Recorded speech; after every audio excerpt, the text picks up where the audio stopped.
Hi, today we're going to talk about watering and watering properly. In the summer, many areas in New Zealand have reduced watering capabilities, and we're reduced to only watering in the evenings or a couple of hours a day. But during the summer, plants need a lot more water. They need light and water.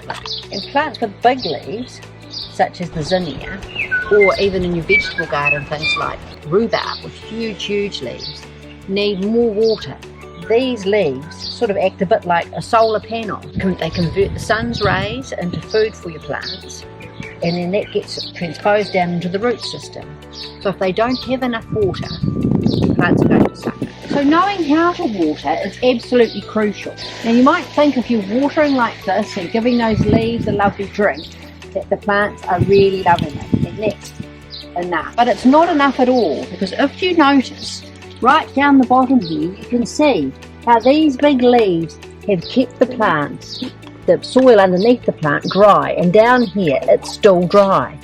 So the key thing is, A, you shouldn't water the plant's leaves at all if you can help it, because that promotes fungal diseases. And if you water during the day like I just did when it's hot and sunny, the leaves are very likely to burn. You should water down the bottom here at the base of the plant and water it really well. The key thing is to water and soak the entire root systems of the plant so they can soak it up. And then you only have to do this a couple of times a week. Anything with large leaves like this rhubarb, it's especially important to get your nozzle right underneath at the base of the plant. That's why I like to use a watering wand, because it's easy for me to poke the water wand right into the middle of the plant and get right at the base, because you're certainly not going to get lots of rhubarb unless it's damp. Water is to make a little moat around each plant and fill it up.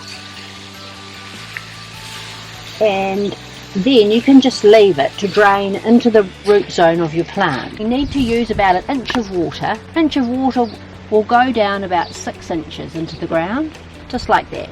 And you can be assured that that plant's had a really good drain. My preferred way of watering long lines of trees or hedges, or even in big shrubby garden beds, is with a soak hose.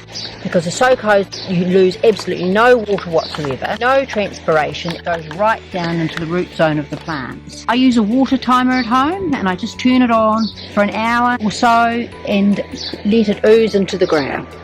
As you can see with my soak hose has to be right up close to the root system, where it'll just ooze right down into the area that you need it most. I have my soak hose right the way along our fruit tree line, and I've joined it in the middle and have the soak hoses going out both ways. Otherwise I don't have enough pressure to get you to the end of each 20-metre length. As you can see, at the end of this raised garden, the penstemons are really suffering, because the soil has got so dry that the water simply won't go in. It sits on top and then it runs off, and it just won't go down into the plant's root system.